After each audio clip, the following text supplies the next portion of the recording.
கன்னி ராசியை பொறுத்தளவில் அதில் உத்திர நட்சத்திரம், அஸ்த நட்சத்திரம், சித்திரை நட்சத்திரம் இந்த மூணுமே குறுகிய கால டிரான்ஸ்ஃபர் ஆகக்கூடிய கிரகங்கள் தான். இதில் குருவுடைய நட்சத்திரமோ சனியுடைய நட்சத்திரமோ ராகுகேது நட்சத்திரமோ கிடையாது. ஆனால் இவங்க இந்த 3 பெயர்ச்சிகளை வச்சு என்னென்னலாம் தெரிஞ்சுக்க முடியும் அப்படின்னா, இந்த கன்னி ராசிக்கு குரு 4க்கும் 7க்கும் அதிபதி. இடம், வீடு, சொத்து, சுகம், திருமணம் சார்ந்த நிகழ்வுகளை இயக்கக்கூடியவராக இருப்பார். இப்போ குரு 11ல் நல்லா தான் இருக்கார். 12ல் குரு வரும்போது விரயத்தை அதிகமாக கொடுக்கும். ஜென்மத்தில் குரு வரும்போது, கண்ணிலேயே குரு பயிற்சி ஆகும்போது அவங்களுக்கு டென்ஷன் அதிகமாகும், தொழில் சார்ந்த அழுத்தம் ஜாஸ்தியாகும், வாழ்க்கை துணையினால ப்ரெஷர் ஜாஸ்தியாகும். அப்போ இடம், வீடு வாங்கணுங்கிற எண்ணமே அவங்களுக்குள்ள ஒரு சுமையாக இருக்கும் அப்படின்னு சொல்லலாம். அதுவே 2ஆம் இடத்துக்கு குரு வரும்போது அவங்களுக்கு பண தேவைகள் நல்லா புழங்க ஆரம்பிக்கும். வாடகை வருமானங்கள், அதாவது ப்ராப்பர்ட்டி வச்சுருக்காங்க, சொத்து மூலமாக வருமானங்கள் வரக்கூடிய ஒரு வாய்ப்பு அந்த காலகட்டங்களில் அவங்களுக்கு நல்லாயிருக்கும். 3ஆம் இடத்துக்கு குரு வரும்போது கொஞ்சம் முயற்சி தோல்வியை சந்திக்கும். இந்த காலகட்டங்கள் கடன் சார்ந்த முயற்சிகள் அப்படிங்கிறது வெற்றியை தரும் அப்படின்னு சொல்லியிருக்கு. 4ல் குரு வரும்போது அவங்களுக்கு இடம், வீடு, சொத்து, சுகம் அமைவதற்கான வாய்ப்புகள் கொடுக்கும், தேடி வரும். இப்போ அந்த கோயில் பக்கத்தில் ஒரு வீடு இருக்குது, கொஞ்சம் வாங்கிக்கிறீங்களா? அடுத்து 5ஆம் இடத்துல மகரத்தில் குரு இருக்கும்போது அதுவும் ரொம்ப சூப்பராக இருக்கும். 6ல் கும்பத்தில் குரு வரும்போது கடன் அப்படிங்கிறது அவங்களுக்கு சுமைகளை தரும், ஆரோக்கியம் சார்ந்த பிரச்சனைகள் அப்படிங்கிறது ஏற்படும். 7ல் குரு, மீனத்துக்கு குரு வரும்போது சூப்பராக இருக்கும். அப்போ திருமண வாழ்க்கை சார்ந்த நிகழ்வுகள், மனைவியால் நன்மைகள் அடையக்கூடிய ஒரு வாய்ப்புகள், அந்த காலகட்டங்களில் சூழ்நிலையே இவங்களுக்கு ரொம்ப சாதகமாக இருக்கும். நண்பர்களால் உதவிகள் அப்படிங்கிறது கிடைக்கும். ரொம்ப நல்ல ஒரு தெம்பு, ஒரு பலம் அப்படிங்கிறது இவங்களுக்கு ரொம்ப ஸ்ட்ராங்காக இருக்கும் அந்த காலகட்டங்கள். இப்போ இந்த 10 வருட காலம் இவங்க இந்த தெய்வத்தை வழிபாடு செஞ்சாங்க அப்படின்னா இன்னும் இவங்க லைஃப் நல்லா இருக்கும், இந்த பாதகமான நிலைகள் கூட சாதகமா மாறும்னா எந்த தெய்வத்தை?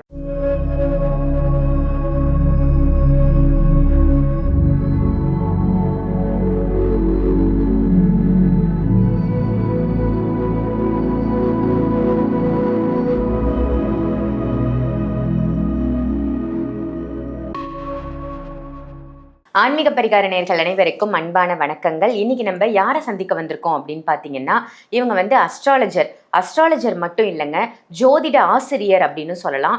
நிறைய சிஷ்யர்களுக்கு இவங்க ஜோதிடம் கற்றுக் கொடுக்குறாங்க. நீங்களும் ஜோதிடம் கற்றுக்கணும் அப்படின்னு ஆசைப்பட்டீங்கன்னா மேம் கிட்ட நீங்கள் கற்றுக்கலாம். அவங்க தான் ஏஎல்பி அஸ்ட்ராலஜர் சாந்தி தேவி ராஜேஷ்குமார். வணக்கம் மேம். ஆன்மீக பரிகார நேயர்கள் அனைவருக்கும் வணக்கம். இந்த நாள் இனிய நாளாக அமைய வாழ்த்துக்கள்.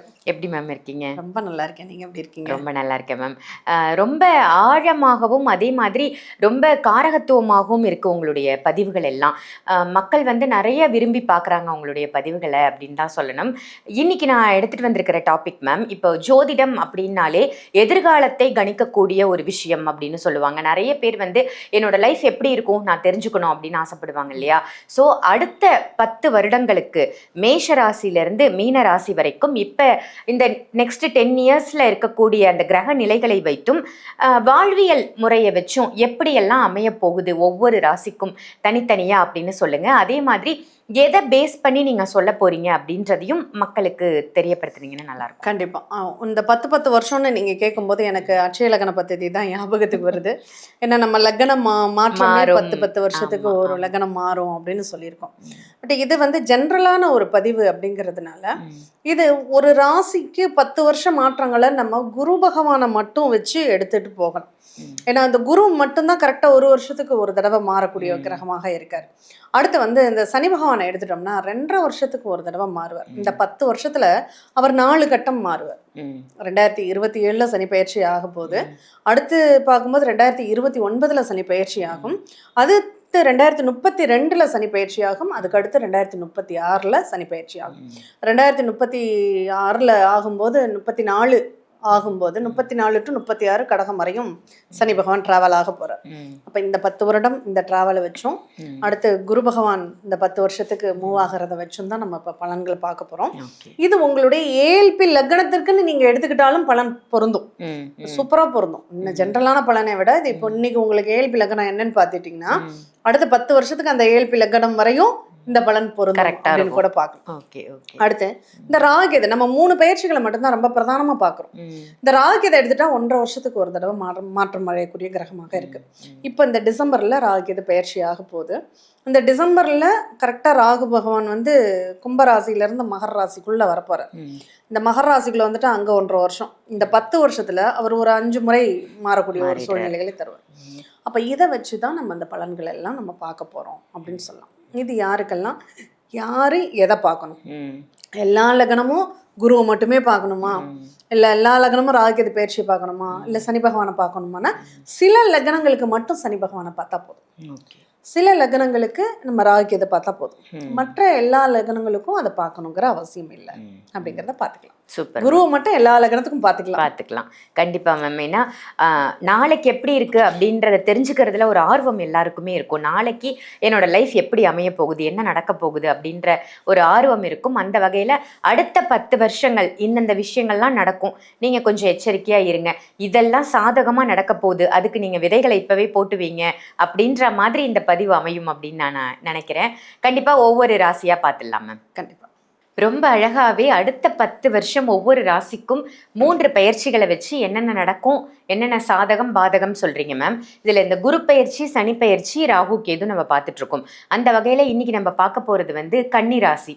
கன்னிராசி நேயர்களுக்கு இந்த 3 பயிற்சி என்னென்ன விஷயங்களை கொடுக்க போகுது, எந்த விஷயத்துல அவங்க கவனமா இருக்கணும்? கன்னி ராசியை பொறுத்தளவில் அதில் உத்திரம் நட்சத்திரம், அஸ்த நட்சத்திரம், சித்திரை நட்சத்திரம், இந்த 3மே குறுகிய கால டிரான்ஸ்ஃபர் ஆகக்கூடிய கிரகங்கள் தான். இதில் குருவுடைய நட்சத்திரமோ சனியுடைய நட்சத்திரமோ ராகுகேது நட்சத்திரமோ கிடையாது. ஆனால் இவங்க இந்த 3 பெயர்ச்சிகளை வச்சு என்னென்னலாம் தெரிஞ்சுக்க முடியும் அப்படின்னா, இந்த கன்னி ராசிக்கு குரு 4க்கும் 7க்கும் அதிபதி, இடம் வீடு சொத்து சுகம் திருமணம் சார்ந்த நிகழ்வுகளை இயக்கக்கூடியவராக இருப்பார். இப்போ குரு 11ல் நல்லா தான் இருக்கார். 12ல் குரு வரும்போது விரயத்தை அதிகமாக கொடுக்கும். ஜென்மத்தில் குரு வரும்போது கன்னியிலேயே குரு பயிற்சி ஆகும்போது அவங்களுக்கு டென்ஷன் அதிகமாகும், தொழில் சார்ந்த அழுத்தம் ஜாஸ்தியாகும், வாழ்க்கை துணையினால் ப்ரெஷர் ஜாஸ்தியாகும். அப்போ இடம் வீடு வாங்கணுங்கிற எண்ணமே அவங்களுக்குள்ள ஒரு சுமையாக இருக்கும் அப்படின்னு சொல்லலாம். அதுவே 2ஆம் இடத்துக்கு குரு வரும்போது அவங்களுக்கு பண தேவைகள் நல்லா புழங்க ஆரம்பிக்கும்.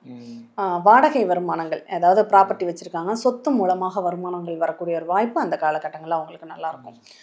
3ஆம் இடத்துக்கு குரு வரும்போது கொஞ்சம் முயற்சி வந்து தோல்வியை சந்திக்கும். இந்த காலகட்டங்கள் கடன் சார்ந்த முயற்சிகள் அப்படிங்கிறது வெற்றியை தரும் அப்படின்னு சொல்லியிருக்கு. 4ல் குரு வரும்போது அவங்களுக்கு இடம் வீடு சொத்து சுகம் அமைவதற்கான வாய்ப்புகள் கொடுக்கும், தேடி வரும். இப்போ அந்த கோயில் பக்கத்தில் ஒரு வீடு இருக்குது, கொஞ்சம் வாங்கிக்கிறீங்களா அப்படிங்கிற மாதிரி எல்லாம் அவங்களுக்கு ரொம்ப சாதகமான சூழ்நிலைகள் வரும் அப்படின்னு சொல்லலாம்.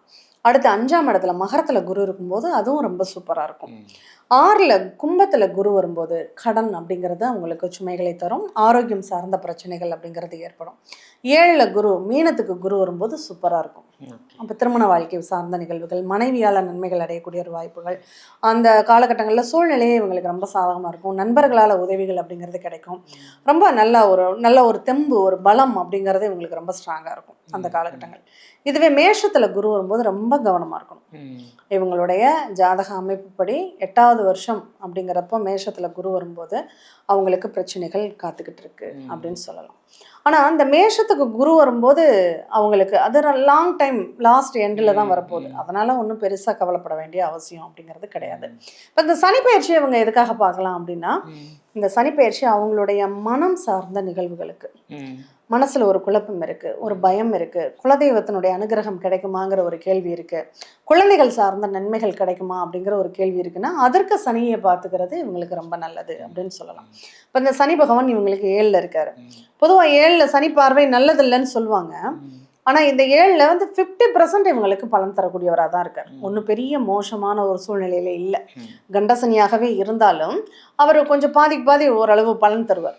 ஆனால் அதுவே மேஷத்துக்கு சனி பயிற்சி ஆகும்போது, அவர் 2027ல் மேஷத்துக்குள்ளே மாறும்போது அப்போ தான் அஷ்டம சனி அப்படிங்கிறது அங்கே வேலை செய்யும். குழந்தைகளினுடைய ஆரோக்கியத்தில் கவனம் தேவை. அதே சமயம் மனசில் ஒரு விதமான ஒரு பயம், ஒரு பதட்டம் ஏற்படக்கூடிய ஒரு வாய்ப்புகள் உண்டு. அப்போ அதை கொஞ்சம் கவனமாக இருக்கணும். நம்ம ஆசைப்பட்ட மாதிரியெல்லாம் இருக்கணும்னு நினைக்கக்கூடாது, ரொம்ப கவனமாக இருக்கணும்.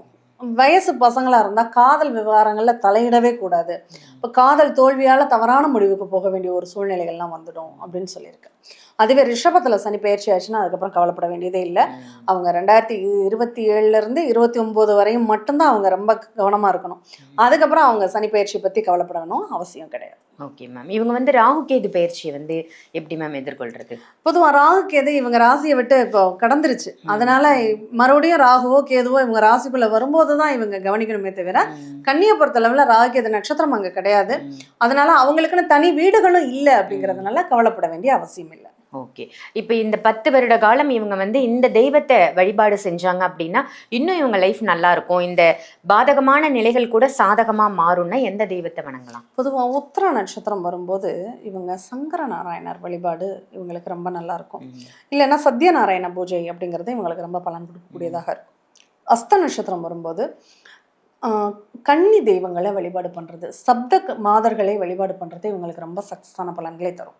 இப்போ அதுவே சித்திர நட்சத்திரமாக இருக்குது அப்படின்னா இவருக்கு வீரபத்திரர் வழிபாடு, காவல் தெய்வங்கள் வீரனார் வீரபத்திரன் இந்த மாதிரி காவல் தெய்வங்களை வழிபடுறாங்கன்னா இவங்களுக்கு ரொம்ப சிறப்பான பலன்கள் இருக்கும். இந்த கன்னிமார் இருந்தாலே அங்கே அகோர வீரபத்திரர் இருப்பார். இப்போ அவரையும் சேர்த்து இவங்க வழிபடுறாங்கன்னா இவங்களுக்கு ரொம்ப சிறப்பாக இருக்கும். ரொம்ப சிறப்பு மேம். அடுத்த 10 வருட காலம் எந்த தெய்வத்தை வணங்கணும், எதில் எச்சரிக்கையாக இருக்கணும், எந்தெந்த பயிற்சிகளை இவங்க பார்க்கணும் அப்படின்னு ரொம்ப சூப்பரான தகவலாக கொடுத்தீங்க மேம். நீங்கள் ஜோதிடம் கற்றுத்தரப்படும், நான் வந்து கற்றுக் கொடுக்குறேன் அப்படின்னு சொல்கிறீங்க. இதில் எனக்கு ரொம்ப ஆச்சரியமான விஷயம் என்னென்னா ஒரே மாதத்தில் கற்றுக்கலாம் அப்படின்னு சொல்லியிருக்கீங்க. நிறைய பேர் வந்து நான் ஜோசியம் கற்றுக்கணும்னு ஆசைப்படுறேன் அப்படின்னு இருப்பாங்க. நானும் ஒரு ஜோதிடர் ஆகணும் அப்படின்னா ஒரே மாதத்தில் முடியுமா மேம்? நானும் ஒரு ஜோதிடர் ஆகணும்னா அதுக்கு 1 மாதம் பத்தாது. நான் ஜோதிடத்தை தெரிஞ்சுக்கணுன்னா 1 மாதம் போகும். ஓகே. இப்போ நான் சமையல் கலையில் தேர்ந்த வல்லுநராக ஆகணும்னா அதுக்கு பல டிஷ்ஷை நான் செஞ்சு பார்க்கணும், பழகணும். அது யார் என்ன கேட்பாங்கன்னு தெரியாது, எல்லாத்தையும் செய்ய தெரியணும். அதுதான் ஜோதிடம். நான் பார்க்கணும் அப்படின்னா அதெல்லாம் நீங்கள் கற்றுக்கணும். ஆனால் ஜோதிடம் நான் சமையல் பண்ண என்ன தெரிஞ்சுக்கணும், நான் சாப்பிட்றதுக்கு எனக்கு சாப்பாடு செய்ய தெரியணும் அப்படின்னா அதுக்கு சில முக்கியமான டிஷ் மட்டும் உங்களுக்கு தெரிஞ்சால் போதும். அந்த மாதிரி தான் இந்த 1 மாதத்தில் உங்கள் ஜாதகத்துக்கு நீங்கள் பலன் எடுக்கிறதுக்கு. இப்போ பெரும்பாலும் என்ன கேள்விகள் பிரதானமாக வந்துடுற போகுது, என் பையன் நல்லா படிப்பானா, எங்கள் குழந்தைகளுக்கு கல்யாணம் பண்ணணும், நான் இடம் வாங்க வேணா வீடு வாங்கணும், தொழில் எனக்கு நல்லா இருக்குமா, கடன் எப்போ தீரும், எனக்கு ஆரோக்கியம் நல்லா இருக்குமா, இதுதானே ஒருத்தருடைய பிரதானமான கேள்வி. இந்த கேள்விகளுக்கு உங்களால் பதில் எடுக்க முடியுமானா எடுக்க முடியும். இல்லை நான் நுணுக்கமாக எனக்கு ஆப்ரேஷன் நடக்கும்னா எப்போ நடக்கும், எந்த மாதத்துக்குள்ளே நான் பண்ணிக்கணும் அப்படிங்கிற ஸ்பெசிஃபிக் கொஸ்டினுக்குள்ளே போறீங்கன்னா அடுத்தடுத்த அப்டேட். ஜென்ரல் மருத்துவர்கிட்ட போய் தலைவலி கால்வலி கைவலின்னா மாத்திரை கொடுப்பேன். ஆனால் எந்த பார்ட்டில் உங்களுக்கு என்ன பிரச்சனையினால வலிக்குதுன்னு தெரிஞ்சுக்கணும்னா அதுக்குன்னு ஸ்பெஷலிஸ்ட் போகணும் இல்லையா? அந்த மாதிரி தான் இது நமக்கு தேவையானதை நம்ம செல்ஃபாக நம்மளுக்கு இது நல்லது இது கெட்டதுன்னு புரிகிற அளவுக்கு. இப்போ நீங்கள் சொல்கிறீங்க உன் ஜாதகம் யோக ஜாதகம்ப்பா, நீ ஓகோன்னு இந்த பரிகாரத்தை மட்டும் பண்ணு, ஒரு 10,000 ரூபா தான் செலவாகணும் ஒருத்தவங்க சொல்கிறாங்கன்னா நம்ம ஜாதகம் இப்போ இந்த 10,000 செலவு பண்ணால் எனக்கு பலன் தருமான்னு தெரிஞ்சுக்கிற அளவுக்கு நீங்கள் படிக்கணும். அதுக்காக தான் உங்களை படிக்க சொல்லணும். இது கரெக்டு தானா? ஒருத்தர்கிட்ட நம்ம ஏமாறக்கூடாது. அந்த ஏமாறாமல் இருக்கணும்னா நம்ம அதை பற்றின ஒரு அறிவு நமக்கு வேணும். அதுக்காக தான் ஜோதிடம் உங்களை படிக்க சொல்கிறேன். Super ma'am. இப்போ இந்த ஜோதிடம் கற்றுக்கணும் அப்படின்னு ஆசைப்படுறாங்கன்னா இதே நம்பருக்கு காண்டாக்ட் பண்ணி அவங்க உங்கள் அப்பாயின்மெண்ட் வாங்கி கிளாஸில் ஜாயின் பண்ணிக்கலாம். கண்டிப்பாக. ஏன்னா முதல் முறையாக ஜோதிடம் சேருவவங்களுக்கு ஒரு 64 இன்ட்ரோடக்ஷன் வீடியோ கொடுத்துடுவோம். அந்த வீடியோவில் அவங்க என்னெல்லாம் தெரிஞ்சுக்கிட்டா வகுப்பு அவங்களுக்கு சுலபமாக இருக்கும் அப்படிங்கிற தகவல் அதில் இருக்கும். அதை மட்டும் பார்த்துட்டாலே போதுமானது. Super ma'am. மக்களுக்கு இந்த பேசிக் நாலேஜ் வேணும், ஜாதகம்னா என்ன, ஜோதிடம்னா என்ன, உங்களுடைய ஜாதகத்தை நீங்கள் முதல்ல பார்த்துக்கோங்க அப்படின்ற மாதிரி ஒரு வகுப்பு நீங்கள் அரேஞ்ச் பண்ணியிருக்கீங்க. அது கண்டிப்பாக மக்களுக்கு பயனுள்ளதாக இருக்கும். ரொம்ப நன்றி மேம். நன்றி. இந்த பதிவு உங்கள் எல்லாருக்கும் பயனுள்ள பதிவாக அமைஞ்சிருக்கும் அப்படின்னு நினைக்கிறேன். நெக்ஸ்ட் 10 இயர்ஸ்க்கு இப்படி தான்ப்பா லைஃப் இருக்கும் அப்படின்னு இந்த பதிவை பார்த்து நிறைய விஷயங்கள் நீங்கள் தெரிஞ்சுக்கிட்டீங்க அப்படின்னா இதை மற்ற ராசி நேயர்களுக்கும் ஷேர் பண்ணுங்கள். அதே மாதிரி ஆன்மீக பரிகாரம் நம்ம சேனலை சப்ஸ்கிரைப் பண்ணிக்கோங்க. மேடம் கிட்ட நீங்கள் கிளாஸ் கற்றுக்கணும் அப்படின்னு நினச்சாலும் சரி, அதே மாதிரி ஜாதகம் பார்க்கணும், ஜோதிடத்தை பற்றி தெரிஞ்சுக்கணும் அப்படின்னு நினச்சாலும் சரி, வீடியோவில் தெரிகிற நம்பருக்கு கால் பண்ணி அப்பாயின்மெண்ட் வாங்கிக்கோங்க. இதே மாதிரி வேற ஒரு நல்ல நிகழ்ச்சியில் உங்கள் எல்லாரையும் சந்திக்கின்றேன். நன்றி, வணக்கம்.